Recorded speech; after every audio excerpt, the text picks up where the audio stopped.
decided to visit. That's Todd, sir. Olá, pessoal. Hoje é sexta-feira, 26 de dezembro de 2025. Nossos queridos amigos Larry Wilkerson e Larry Johnson estão aqui conosco. Bem-vindos de volta. Welcome back. That's a lot. Sabe, isso é uma mentira. Nós não estamos aqui com você. Você está inteira. Nós estamos aqui confortavelmente nos Estados Unidos. Vamos, sejamos sinceros.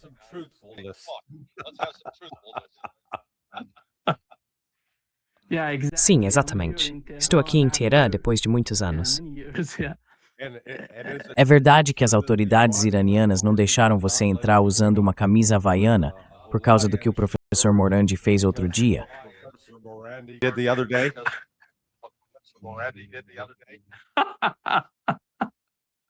Sim, eles detiveram o professor Morandi. Deixe-me começar com você, Larry. Lindsey Graham está pedindo que os Estados Unidos apreendam navios russos.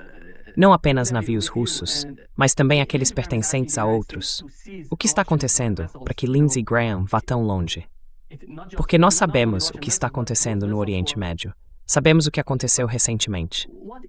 Você sabe, na semana passada, o petroleiro russo foi bombardeado por aquilo que disseram serem drones ucranianos, mas afinal, parece que era um drone da OTAN. Então, o que está acontecendo, na sua opinião?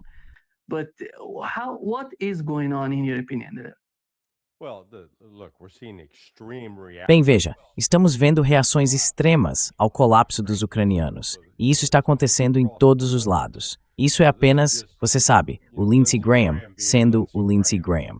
Você percebe que junto com esse tipo de declaração absurda do Graham, está surgindo propaganda afirmando que soldados russos estão começando a praticar canibalismo. Em outras palavras, estão comendo uns aos outros. E estão divulgando isso como se fosse uma história séria. Você sabe, eles têm o suposto relato de uma testemunha ocular, o Dmitry na trincheira olhando para o Vladimir. Ei, Vladimir, você está com uma boa aparência hoje. Mal posso esperar para te comer. Esse tipo de coisa.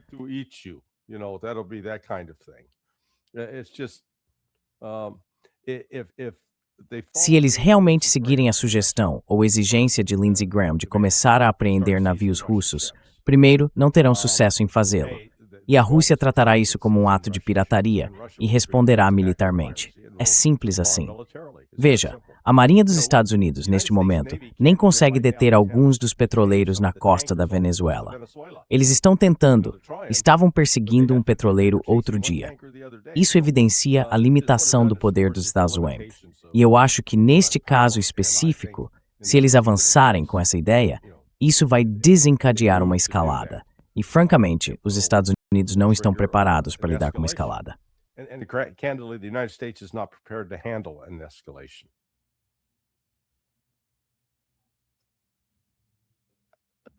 Coronel, o que o senhor acha do que o Larry acabou de dizer?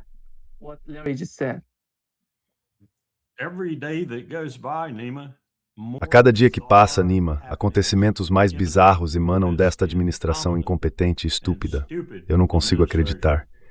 Achei que teríamos uma trégua, sabe, talvez um descanso, por pelo menos as 24 horas do Natal. Não foi o caso. Avançamos para o Golfo da Guiné e lançamos um monte de mísseis contra o Boko Haram, o ISIS, seja lá quem for, na Nigéria.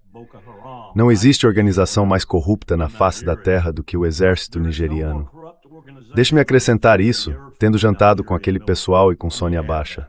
Não há nada pior. Então, eles são cúmplices, diz o New York Times. Eles concordaram, estão felizes por termos feito isso. Fico me perguntando se matamos algum agente da CIA. Esse foi meu primeiro pensamento.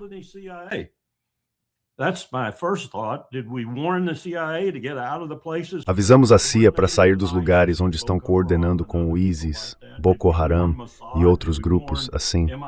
Avisamos o Mossad, avisamos o MI6 antes de enviarmos os mísseis. Isso é outro. Estou fora da Síria, enviando 50 mísseis de cruzeiro para a Síria, mas avisei os russos.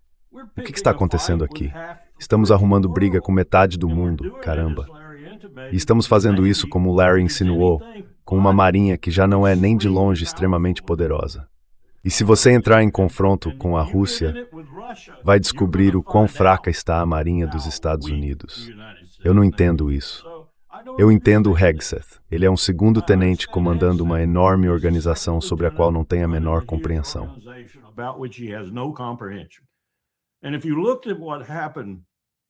E se você olhasse para o que aconteceu ontem, com Rubio, com Christine Owen, acredito, se me lembro bem, e com Hegseth, e Hegseth foi simplesmente descarado nas suas expressões de votos de Natal.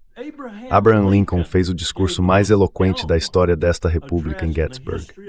Ele não disse nada sobre religião nesse discurso até chegar ao final e dizer, sob Deus, implicando, como George Washington frequentemente fazia, que havia uma providência em algum lugar e que éramos uma nação sob essa providência.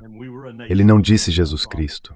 Ele não disse amada cristandade. Ele não disse que queria transformar o cristianismo em religião nacional. Essas pessoas são absurdas e são perigosas, extremamente perigosas. E eu não sei o que vai acontecer de um dia para o outro. Está se tornando, como eu disse, bizarro. Ei, deixa eu interromper um pouco. O chiado que a gente estava ouvindo parou. Isso é um milagre de Natal. Christmas miracle. God heard us. Yes. Deus nos ouviu. Sim, não interrompa essas pessoas. Ah, não, lá vai você. Você estragou tudo. Eu estraguei tudo. Tá bom, Nima nem sabe do que estamos falando. Eu sei. I know.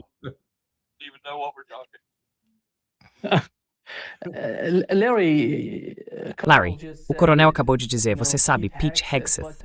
Mas de quem é essa resposta? Quem está no comando no Pentágono? Você acha que o Pete Hegseth está fazendo isso por causa de pressão política sobre ele? E quem está dirigindo o espetáculo nos bastidores? É o Donald Trump? Outra pessoa? Marco Rubio? I think Susie Wiles plays. Na verdade, acho que Susie Wiles desempenha um papel muito importante, com base naquela entrevista que ela deu à Vanity Fair e depois negou, mas que mostrou vários casos em que Trump tomou uma decisão e ela reverteu, alterou ou impôs restrições. Então ela tem voz.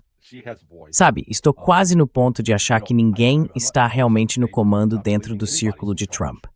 Quer dizer, Trump definitivamente tem alguma influência. Mas percebi, se você viu as fotos de Pete Hegseth, que ele está ficando grisalho muito rápido. Esse cara está sob alguma pressão nos bastidores. Ele não demonstra isso em público, mas ninguém fica grisalho assim em 10 meses. Ele é um cara jovem, na casa dos 40 anos. He's a young guy. He's in his 40s. So, Então, com Trump, acho que a questão não é tanto quem está no comando, mas se existe uma estratégia bem definida e depois se estão sendo tomadas medidas táticas para realizar essa estratégia. Eu diria que em ambos os casos não. Não há planejamento. Na verdade, o Coronel Wilkerson provavelmente pode refletir sobre isso a partir do período que antecedeu a Guerra do Golfo, em 2003. Naquela época, eu era amigo de L. Paul Gerry Bremer e literalmente almocei com ele 2 ou 3 dias antes de ele ser convidado a se tornar o Pooh-Bah de Bagdá. Tentei colocá-lo em contato com Pat Lang, que havia sido o chefe anterior da divisão do Oriente Médio na DIA. Ele tinha sido adido de defesa no Iêmen e na Arábia Saudita e havia levado pessoalmente informações de inteligência ao exército iraquiano durante a guerra Irã-Iraque. Mas Jerry disse, não preciso falar com ele. And, Jerry said, no, I don't need to talk to him. And whatever planning had been taking place. E todo o planejamento que vinha sendo feito antes daquela invasão simplesmente foi por água abaixo. Eu sei que uma das minhas ex-chefes no Departamento de Estado, a embaixadora Barbara Bodini, era uma das pessoas no local encarregadas disso, porque ela tinha experiência na região. Mas eles a tiraram de lá rapidamente e também afastaram, esqueci o nome do general ou general aposentado que estava no comando. Já vimos essa falta de planejamento antes e garanto que não há nenhum planejamento em andamento agora, seja em relação à Venezuela, Ucrânia, Gaza ou Irã, em que realmente exista uma visão estratégica do que se quer alcançar e a partir disso sejam definidos os passos para atingir esse objetivo. Acredito que simplesmente não há ninguém no governo Trump fazendo isso. There's just nobody in the Trump administration doing that, I believe. Bingo. Absolutely true. Bingo. Absolutamente verdade. Absolutamente verdade. E Barbara Bodini, vai em frente. Não, estou falando sobre Barbara Bodini. Nós a apelidamos de prefeita de Bagdá quando ela retornou à ligação. Nenhum telefone em Bagdá funcionava, exceto no Ministério do Petróleo. E claro, a partir daí tudo começou. E falando sobre Bremer, Deus abençoe Jerry Bremer, que procônsul ele foi. O homem mais competente no Iraque, em muitos aspectos, era Sérgio Vieira de Mello. E ele se recusou completamente a falar com o cara, né? E não montou nenhum tipo de KRF ou força de reação rápida ou qualquer coisa do tipo.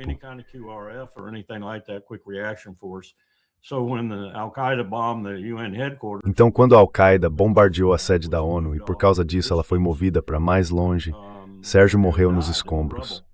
Ele estava no celular falando sobre sua equipe, se tinham saído, se tinham sido salvos, se estavam gravemente feridos e assim por diante. Não conseguimos alcançá-lo. Ele morreu. Aquilo foi uma incompetência estudada por parte do governo Bush e por parte de Donald. Além disso, isto não é incompetência estudada, isto é insanidade. É algo bizarro. Quero dizer, olha o que estamos fazendo. Deve haver Nima, alguns generais de 3 estrelas, de 2 estrelas, coronéis ainda no Pentágono que entendem a estratégia global dos Estados Unidos. E o que quero dizer com isso?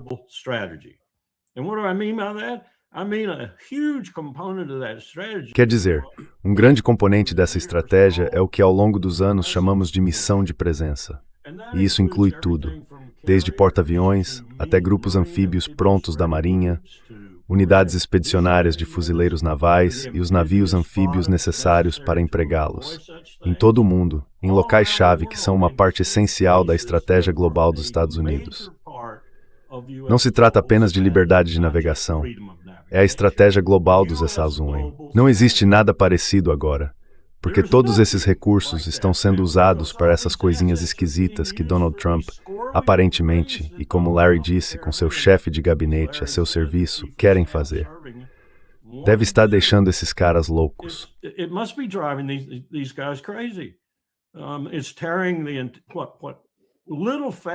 Está destruindo o pequeno tecido da estratégia global que as Forças Armadas dos Estados Unidos vinham construindo. E com que propósito? Eu me pergunto isso todos os dias. O que estamos fazendo? Como o Larry disse, qual é a estratégia que conecta todos esses pequenos ataques dispersos? Sem mencionar o que Israel ainda está fazendo em Gaza, matando pessoas todos os dias, deixando pessoas morrerem de fome todos os dias, matando pessoas ao mantê-las expostas ao tempo por 24, 48, seja lá quantas horas, fazendo o mesmo na Síria, fazendo o mesmo no Líbano. O que está acontecendo aqui que esta administração está tentando fazer? Ou é apenas caos puro e simples? Temo que seja a segunda opção. Yeah. Yeah, I mean, look at it this way. You'd say, okay, what is it that we want quero to dizer, accomplish? veja por We esse want lado. to become Você diria, the ok, leader o que é que in the queremos world, alcançar? the Queremos country ser o that líder other do mundo, countries o want to país be com o qual aligned with, outros países queiram se aliar, the o country país that visto is com viewed respeito, with visto respect, como alguém sobre is quem viewed as dizem, somebody, sabe de uma coisa, when they precisamos says, trabalhar we com os need to Estados work with the Unidos, United precisamos States, we need to cooperar com cooperate eles. with them. A administração Trump está Trump fazendo administration is exatamente o doing just oposto. the É opposite. como se dissessem, It's like, vamos ver quantos let's países see how many conseguimos countries we irritar can hoje. piss off today. Então estamos nesse ponto agora. So we're now Tenho at que the stage, admitir, senti um certo prazer indireto nisso. I gotta admit, I took Quando eles my share of sancionaram os criticism europeus, where aqueles they sanctioned palhaços the que vêm Europeans, reprimindo as redes sociais e outras those coisas, clowns, e os they've been baniram. cracking down upon social media and other things and banned them. You know, they don't get to travel to the United States and the outrage the Europeans. Sabe, And I eles não thought, oh, podem this is viajar para os and Estados so Unidos. we now got E a this, indignação dos it's no europeus e de longer Macron amicable sabe. divorce. Então agora temos isso. We've got Não é mais um against divórcio the amigável. Nazis now, boys. Eles estão brigando pelos Europeans filhos e split off pelos one bens side, the agora. Europeans, the United Os States europeus on the estão other. de um lado, ou But pelo what menos is alguns finding deles, that e os same Estados kind of, Unidos do outro. animus Mas a that is questão é being que o mesmo built tipo de up, animosidade que está created sendo with other criada com countries outros is países not não se confined to limita Europe. apenas à Europa. And so Então é that's preciso I dar um wonder passo atrás e se perguntar, por que Trump está sendo tão, sabe, insensível? Bem, eu sei a resposta para isso. A essência do narcisismo é se preocupar apenas consigo mesmo, e você precisa ser o centro de tudo. É por isso que temos o centro Kennedy Trump, o destroyer da classe Trump. Ele quer colocar sua marca em tudo. Sabe, mal posso esperar. Donald Trump está vivo, mas já tem um memorial. A gente precisa comprar o papel higiênico do Trump. Sabe, quando você dá um Trump, usa o Trump, entende? E Nima, a intensidade disso e a estranheza disso está por toda parte. Ontem recebi uma mensagem de uma mulher bastante rica que disse, bem, vou ter cuidado com isso, mas ela disse, a liderança do Kennedy Center não apenas que está deixando o Circle, o nível mais alto de associação, acho que é de $50 mil por ano, mas também que está retirando o legado de mais de $1 milhão que havia deixado para o Kennedy Center. E há pessoas no grupo do Circle como ela que estão pensando em fazer o mesmo ou já estão fazendo.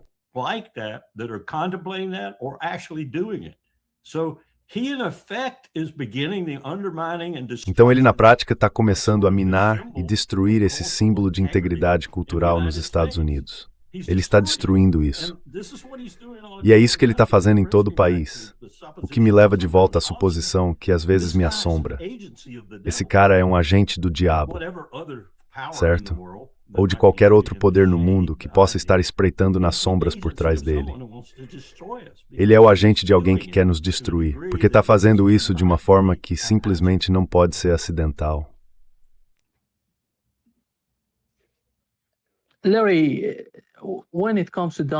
Larry, quando se trata de Donald Trump e de sua atitude em relação à OTAN, qual é o seu entendimento?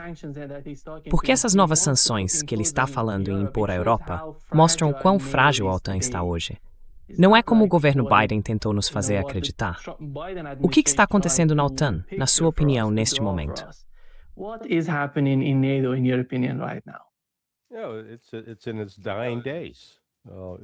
Não, está em seus dias finais. Está chegando ao fim. Veja, devo confessar que não estou nem um pouco incomodado com o que Trump está fazendo com a OTAN. Acho que a OTAN tem sido bem, eu a chamo de um programa de empregos para homens brancos. Foi estruturada nos últimos 30 anos principalmente para criar mais cargos de comando para oficiais generais, os chamados cargos de comando, sem realmente ter qualquer propósito estratégico real. Na verdade, a OTAN tem trabalhado contra seus próprios objetivos declarados, que seriam a paz e a segurança. E em vez de promover paz e segurança, acabou se tornando um instrumento de promoção de conflitos. Então, veja, volto a isso. Acho que uma das razões pelas quais houve tanta oposição a Trump no início, e em relação ao Russiagate, é o motivo pelo qual a Inglaterra aderiu tão cedo.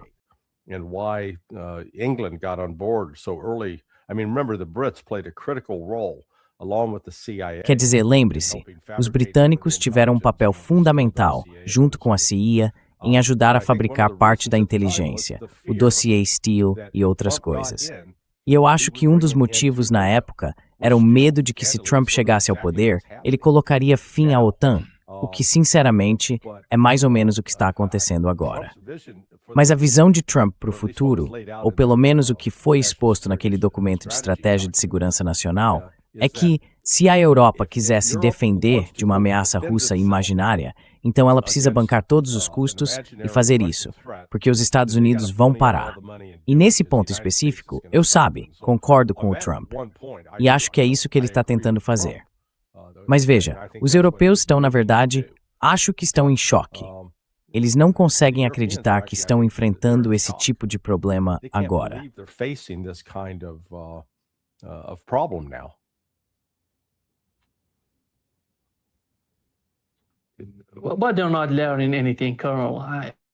Mas eles não estão aprendendo nada, coronel. Não vejo interesse deles em mudar a atitude em relação à Ucrânia tão cedo. Perdi a primeira parte da sua pergunta. Europeus. Estou falando dos europeus. Considerando toda pressão sobre eles, não vejo os europeus mudando de ideia sobre a Ucrânia.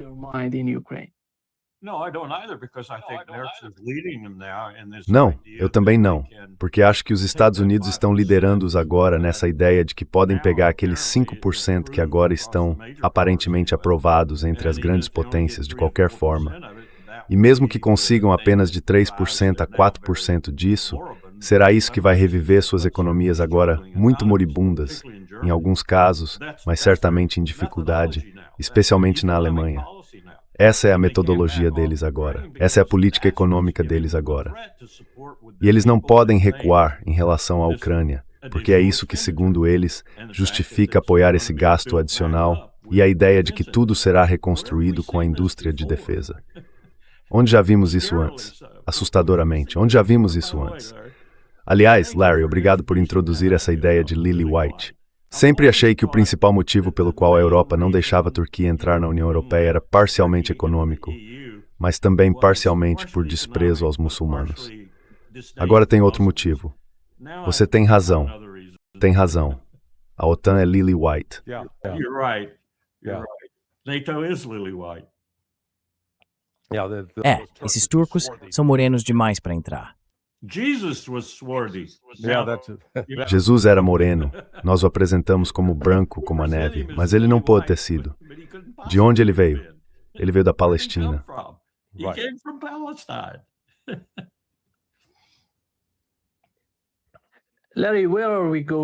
Larry, para onde estamos indo com a carreira de negociações que ele tem com Steve Witkoff? Toda vez que ele vem, vai para Miami e conversa com Steve Witkoff e o Kushner. Mas qual é o resultado dessas conversas?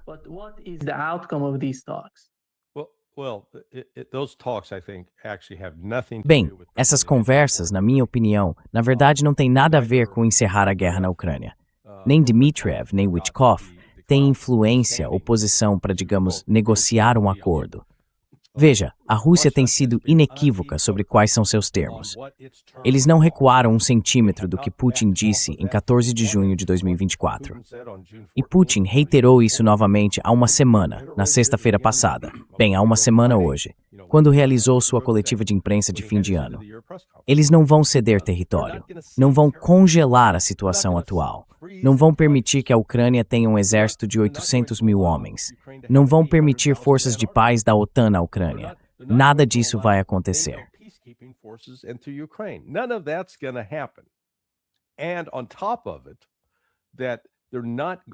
E além disso, eles não vão aceitar, embora não tenham dito isso publicamente, mas com base nas minhas conversas com pessoas na Rússia e no simples entendimento da história, a Rússia vai exigir que qualquer acordo seja um tratado, um que precise ser ratificado pelo Senado dos Estados Unidos. Qualquer acordo com os Estados Unidos deve ser ratificado como um tratado, com o Senado votando para aprová-lo. Por quê? Porque sem isso, não há nenhum tipo de acordo legal em vigor. Você teria apenas um entendimento com um presidente que vai embora em 3 anos e cujas opiniões poderiam ser facilmente revertidas num piscar de olhos.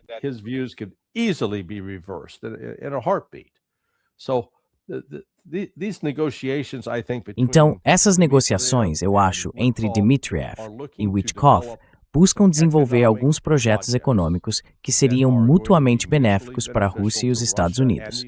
E que sabe, talvez, eu esperaria, embora duvide, que Trump esteja realmente pensando de forma estratégica. Ok, não há a menor chance de eu conseguir que o Senado apoie um acordo de paz nos termos que os russos querem.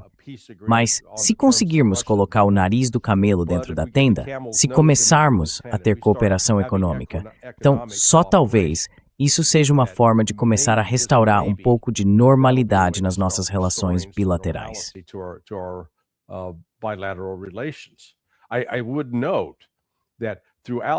Eu destacaria que durante todo esse processo, ainda tivemos cooperação com os russos no programa espacial, porque a Rússia tem sido fundamental para ajudar os astronautas norte-americanos a manter a capacidade de chegar ao espaço. Quero dizer, se não fosse pelos russos, quando o programa do ônibus espacial terminou no início dos anos 2000, não teríamos tido astronautas na estação espacial. Dependemos dos russos para nos levar até lá. E, apesar de toda a turbulência que ocorre nos bastidores, os Estados Unidos e a Rússia, pelo menos no programa espacial, continuam cooperando. Então acho que talvez seja esse tipo de cooperação a que Witkoff e Dmitriev estão se referindo.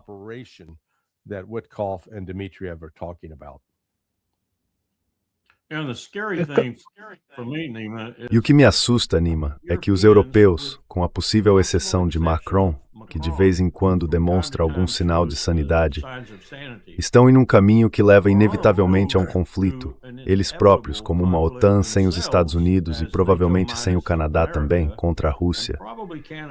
Se nada mais, eles vão acabar criando um falso pretexto para que isso aconteça, provavelmente nos Balcãs. Isso é muito preocupante, porque eles vão se dar muito mal. Mas a Rússia também vai ter dificuldades com isso. E ao mesmo tempo ela vai estar parecendo a pisa e cair depois infra os Estados Unidos e o Canadá.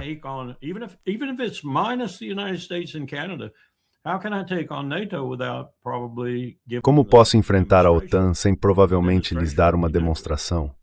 E a demonstração será nuclear. Terá que ser, porque essa é a única maneira de ter alguma esperança de detê-los de imediato, por assim dizer, em vez de ter que corroer dos dois lados. Porque a Rússia realmente não pode suportar uma guerra com a OTAN também. Mesmo que isso evolua para apenas os europeus, seria trágico para toda a região, tudo a oeste dos Urais. Seria trágico para ela. E Deus sabe o que então seríamos forçados a fazer. Estamos brincando com dinamite aqui. E esses líderes europeus também estão. Não me importa qual seja a política deles, estão brincando com dinamite. Larry, o ataque ao petroleiro russo, você acha que foi um ataque de drone ucraniano? Foi a Ucrânia ou foi a OTAN? E quando digo OTAN, estou falando dos europeus. Yes. It's not either or. Sim, não é uma coisa ou outra. Sim, todas as anteriores. É a Ucrânia, com incentivo, apoio e respaldo principalmente do Reino Unido. Acho que o Reino Unido continua sendo o principal responsável por fornecer inteligência e informações de direcionamento. Mas, novamente, eles também recebem isso dos Estados Unidos.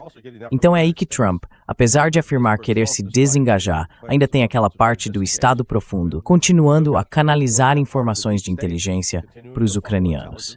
E veja, foi depois daquele primeiro ataque ao petroleiro no Mar Negro que a Rússia começou a bombardear fortemente Odessa e as pontes. Ela vem destruindo usinas de energia e trabalhando para eliminar instalações de petróleo e derivados. Então veja, os britânicos continuam surgindo com essas boas ideias. Ei, vamos tentar isso, vai realmente criar um problema para a Rússia. E acaba criando mais problemas para a Ucrânia.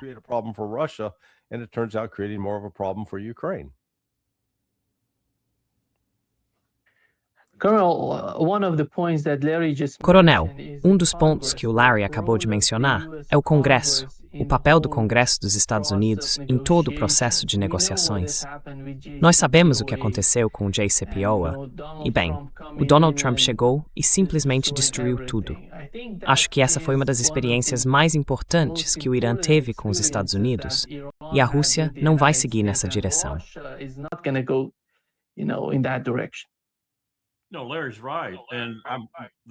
Não, o Larry está certo. Durante todo o tempo em que ele falava sobre isso, eu já tinha pensado um pouco no assunto e acho que ele tem razão quanto à exigência russa de um tratado. Pense no Marco Rubio, sua influência residual no Senado, sua influência sobre o presidente e sobre a liderança do Partido Republicano, pelo menos em uma parte dela. E pense em outros dentro do governo que estão tentando lidar com um Senado que nunca vai aprovar, por 2/3 dos votos, um tratado com a Rússia. Simplesmente não vai. Então estamos falando de mais um instrumento para bloquear qualquer tipo de avanço nesse conflito. Volto ao que disse antes.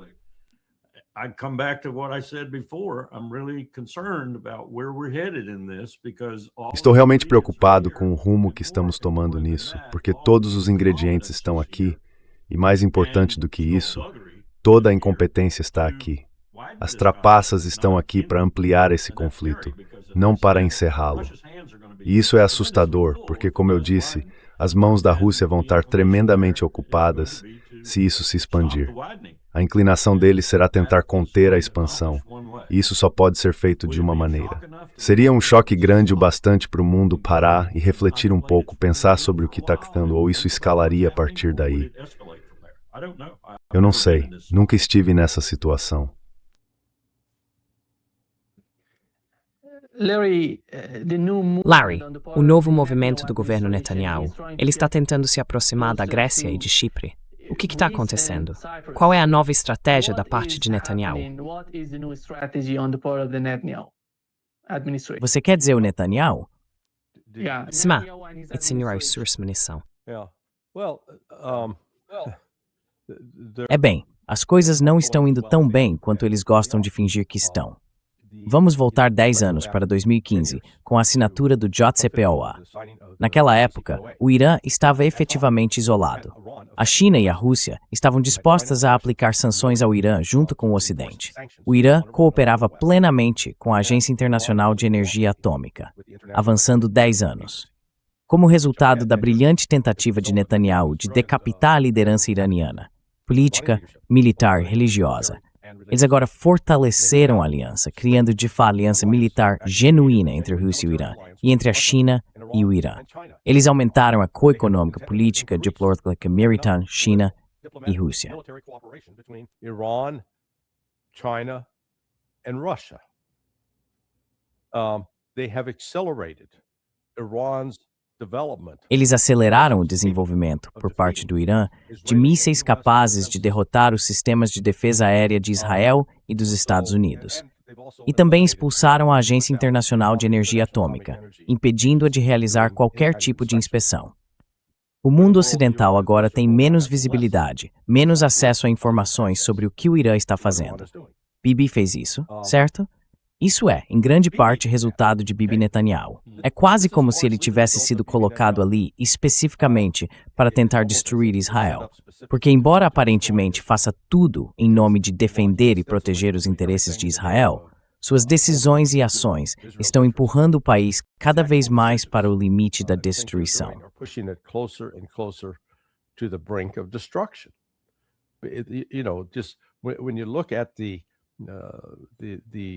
Quando você observa a reputação ou a propaganda de que as forças de defesa de Israel seriam a força militar mais eficiente do mundo, que piada isso é. Mais uma vez, já mencionei isso antes. Gaza cobre cerca de 350 quilômetros quadrados. Israel, ao longo de mais de 26 meses, não conseguiu conquistar e dominar esse território, apesar de os combatentes do Hamas e outros palestinos estarem encurralados contra o mar e cercados por todos os lados. Eles não conseguiram vencer isso em 26 meses, enquanto nas últimas 2 semanas a Rússia conquistou 350 quilômetros quadrados apenas na Ucrânia. 350 square kilometers in Ukraine alone. In November, they did 700 Em novembro, eles fizeram 700. Quero dizer, a Rússia agora está conquistando o território em um ritmo que o exército israelense não conseguiria igualar. E além disso, Israel não está apenas, digamos, preso em Gaza. Sim, eles estão matando pessoas. Sim, estão arruinando, simplesmente destruindo o lugar. Mas também tem tropas posicionadas no Líbano e na Síria. Eles não têm mão de obra nem recursos ilimitados. E apesar de toda a confusão, morte e destruição que causam, isso também está impondo um custo enorme a Israel. Um custo que, na minha opinião, eles não conseguirão sustentar por muito tempo.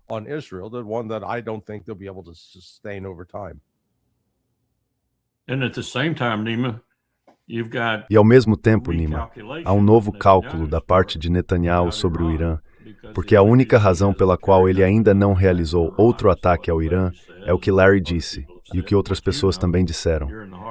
Você sabe, você está no coração do Irã agora, e a questão é que o Irã está preparado para destruir Israel se eles iniciarem o ataque novamente. Então, o que Netanyahu está fazendo agora? Ele está pedindo para Donald Trump fazer isso por ele. E fica a dúvida sobre qual será, afinal, a resposta de Trump, porque, como Larry destacou, Israel está em uma situação difícil neste momento. E sem a ajuda dos Estados Unidos, se Netanyahu quiser eliminar o Irã, ou pelo menos desferir um golpe que corresponda ao seu desejo, então ele vai ter que contar com os Estados Unidos. Then he's going to have to use the United States. Now, come back to my original comment about how we are ill-deployed. Agora, voltando ao meu comentário original sobre como estamos mal posicionados no mundo neste momento. Quão pior isso ficaria se tivéssemos que fazer isso? E quantos mais recursos de combate usaríamos? Recursos que são muito difíceis de reconstruir com a base industrial de defesa que temos hoje. Especialmente agora que estamos lidando com itens críticos para o setor militar, que vem quase exclusivamente da China. e não conseguimos obtê-los. Não dá para inventar uma coisa dessas. Estamos sendo governados por idiotas. Mais uma vez, volto àquela ideia de que falamos, de que os idiotas têm agência por algo ou alguém, que estão realmente tentando nos destruir.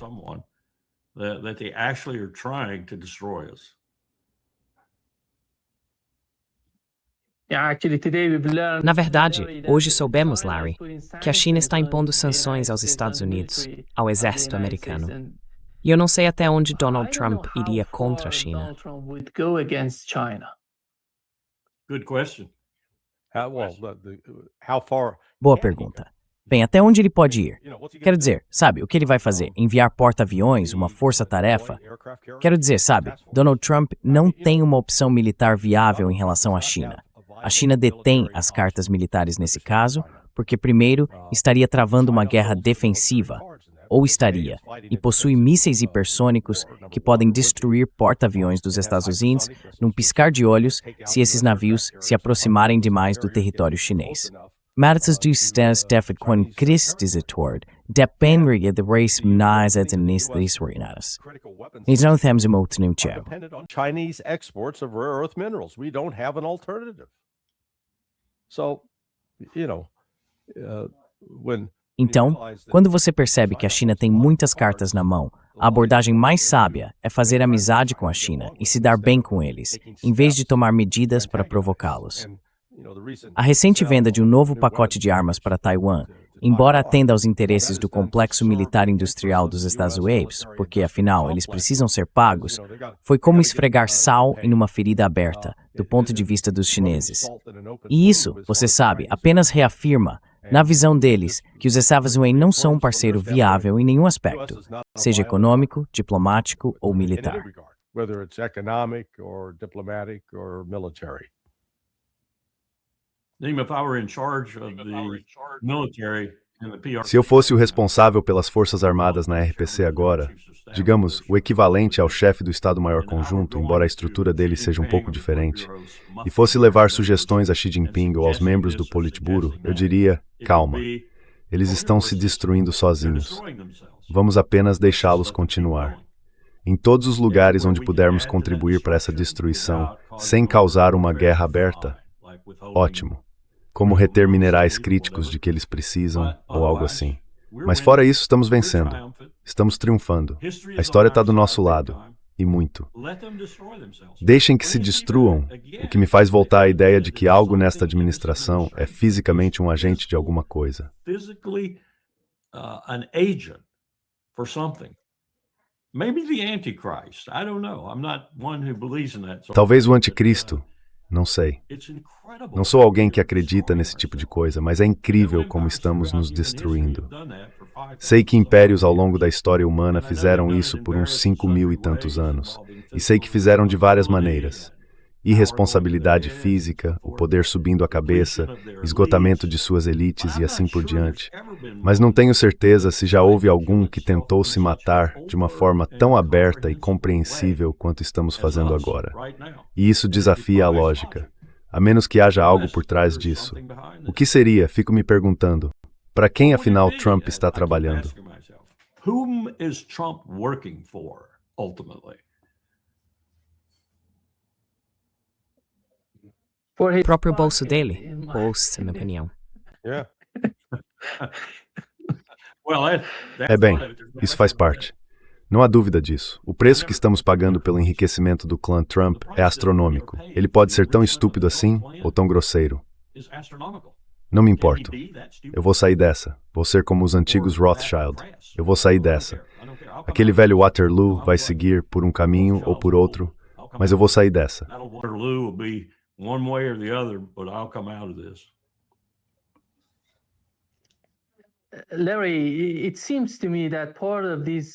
Larry, me parece que parte desse movimento por parte de Netanyahu, aproximar-se do Egito, da Grécia e de Chipre, tem a ver com o conflito entre Israel e a Turquia.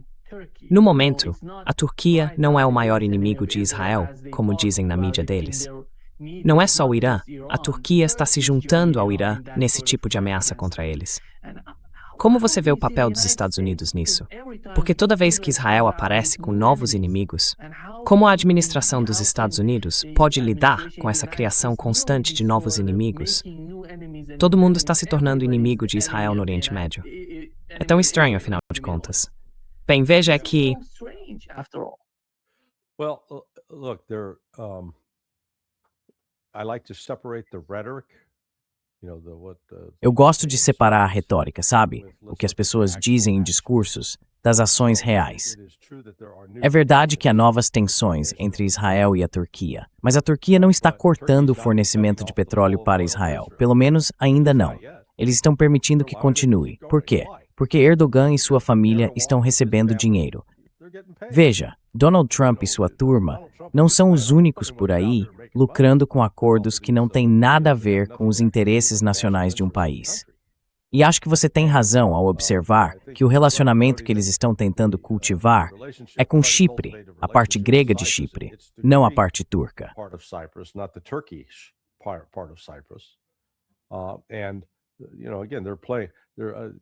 E veja, mais uma vez, eles estão jogando. Netanyahu está apostando em várias frentes, querendo ter, por assim dizer, uma espécie de alternativa à OTAN, porque os gregos são uma alternativa à OTAN. Mas no fim das contas, Israel não é uma economia independente, é uma economia dependente. E depende dos Estados Unidos continuarem fornecendo ajuda. E, francamente, depende de outros países, até mesmo da Índia, da China e da Rússia, que continuam mantendo relações econômicas com Israel. Esse assassinato dos palestinos poderia parar imediatamente se Rússia, Índia, China e Estados Unidos dissessem: chega, isso vai parar. Mas em vez disso, há muitos outros interesses, subornos, digamos assim, envolvidos. Então nenhum desses países tem incentivo para agir dessa forma.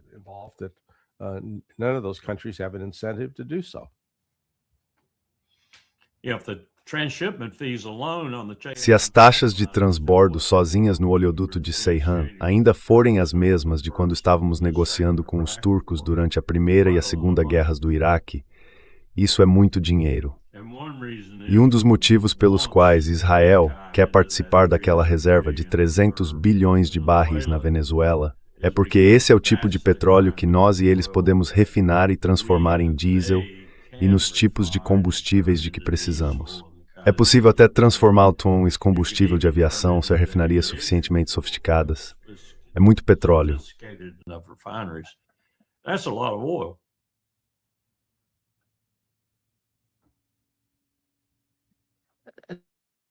Larry, você vê a possibilidade de um novo acordo entre Israel e o Líbano? Como assim novo? Isso não parou. Porque eles dizem que sentem que o que está acontecendo é a mesma coisa de sempre. Os ataques contínuos ao Líbano, mas eles querem algo novo, algo maior.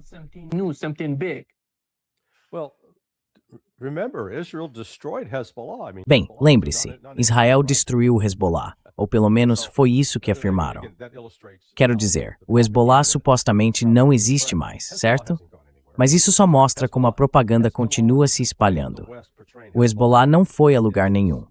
Apesar de o Ocidente retratá-lo como uma organização terrorista radical, determinada a matar o maior número possível de mulheres, crianças e cristãos, o fato é que hoje ele é principalmente uma organização política. Ele tem um braço militar, sim, mas está focado em se defender, em tentar enfraquecer Israel militarmente, sem atacar civis.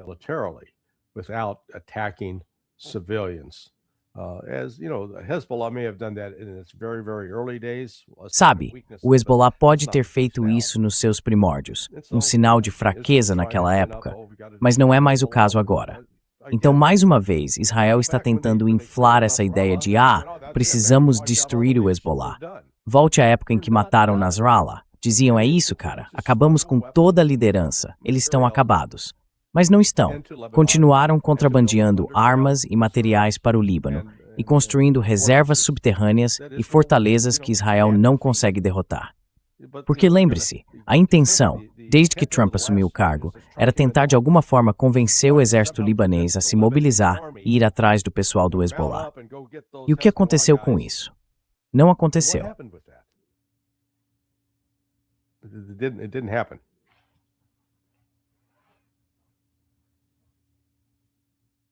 Carl, qual é o seu entendimento sobre isso? Well, I think the Israelis made it. Bem, acho que os israelenses cometeram um enorme erro estratégico. Sem dúvida, Netanyahu e o grupo ao seu redor quiseram fazer isso porque acreditavam que matar Nasrallah eliminaria o problema deles no Líbano. Nasrallah era um cara inteligente e seu verdadeiro objetivo era se inserir na estrutura política do Líbano e oferecer ao país uma liderança política melhor, o que seria algo inédito há muito tempo. Isso poderia ter tornado o Líbano um país mais unificado, capaz de se organizar e se tornar uma verdadeira potência econômica naquela região do Mediterrâneo. Desafiando quem?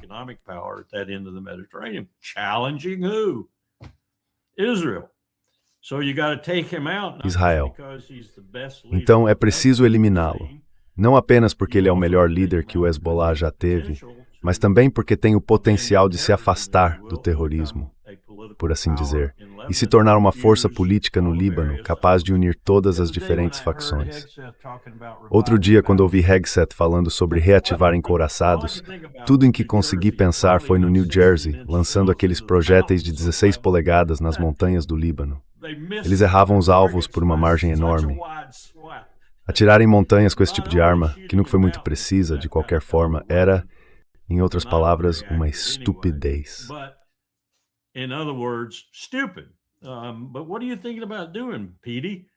Mas o que você está pensando em fazer, Pete? Está pensando em repetir esse processo, talvez no Líbano? Você acabou de construir uma embaixada de $1 bilhão lá? Vai bombardear a própria embaixada? É assim que tudo isso é insano. Você não consegue suportar, por mais que tente.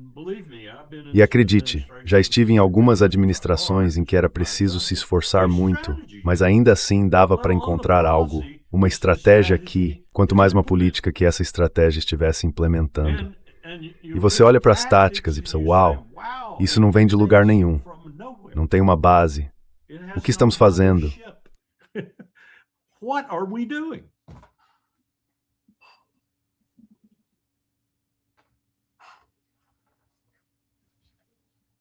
Larry, você tem algo a acrescentar antes de encerrarmos? Just a comment about, Trump. Bem, só para comentar sobre o Trump e seus novos navios de guerra. Isso é como dizer, imagine que o Trump não é presidente em 2025, mas em 1925. E a proposta dele é, sabe do que a cavalaria dos Estados Unidos precisa? De chicotes dourados, para que possamos fazer esses cavalos correrem mais rápido. So that we can spur those horses on faster. E eu vou vendê-los. Yeah. He's proposing a technology. Ele está propondo uma tecnologia que já foi superada por outras. Não existe um único couraçado ou porta-aviões capaz de resistir a um míssil hipersônico, que tanto a China quanto a Rússia possuem em várias versões. E, segundo relatos, o Irã também.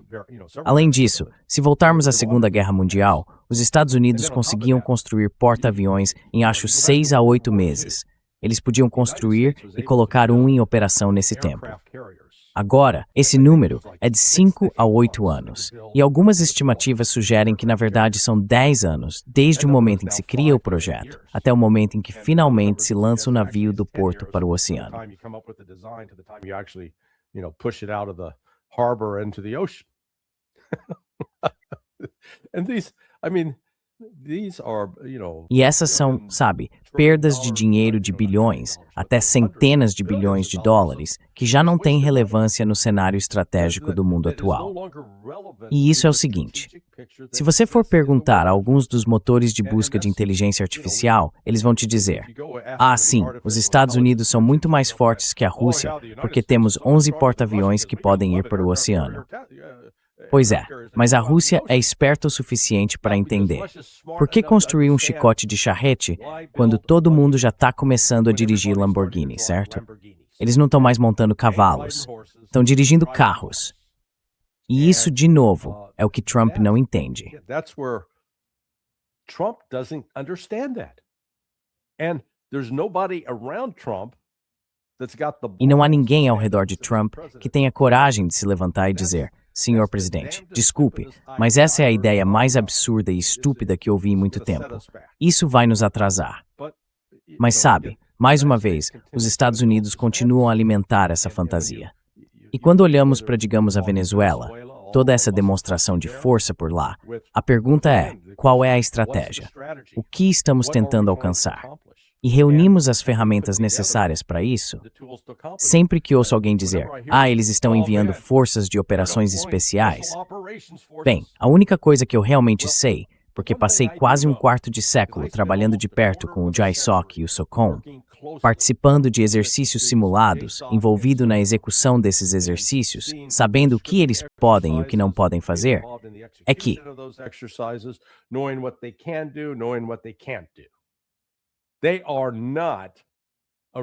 eles não são uma organização de mudança de regime, de forma alguma.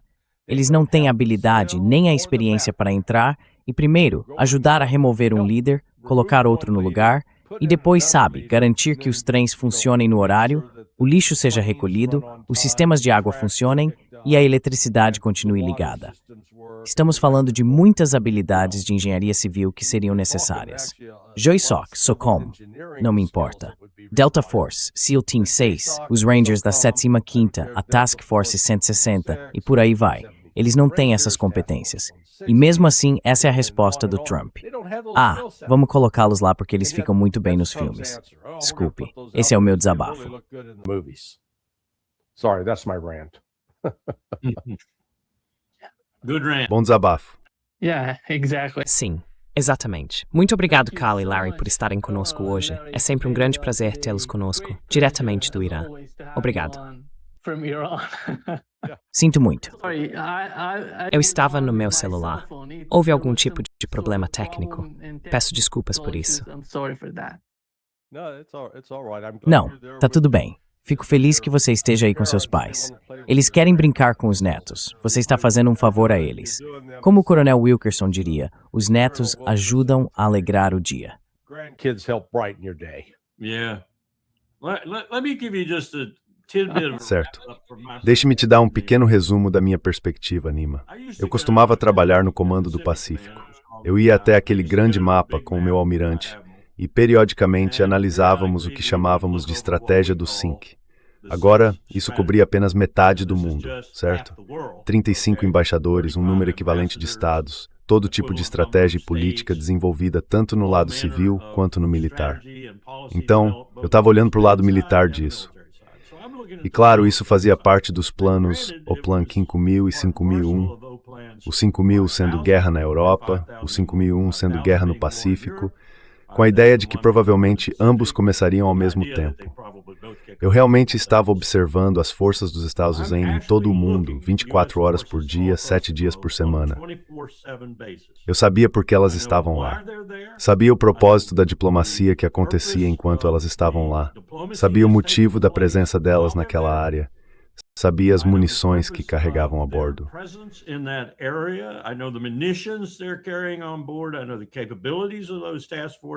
Eu conheço as capacidades dessas forças-tarefa. É verdade que tínhamos essa grande guerra em vista, que os dois planos antigos representavam, mas também tínhamos o resto do mundo, que de tempos em tempos nos causava algum problema. A Guerra Fria não nos causava problema. Eram essas pequenas situações que surgiam em todos os lugares. E tínhamos planos de contingência para isso. Tínhamos, digamos, subestratégias para essas situações. Sabíamos o que faríamos com aquele conjunto de forças naquela área específica, naquele momento específico.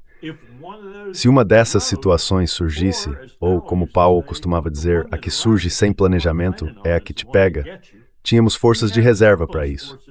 Em outras palavras, tínhamos uma estratégia. E os civis tinham uma política que nos davam, e a estratégia era feita para implementá-la. Agora não há nada disso. Nada. Ponto final. E isso é muito preocupante.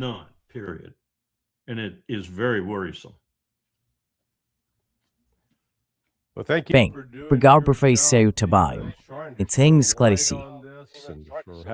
Merry Feliz Natal para vocês dois. E muito obrigado por estarem conosco hoje. being with us today. See you soon. Bye-bye. Same. Até logo.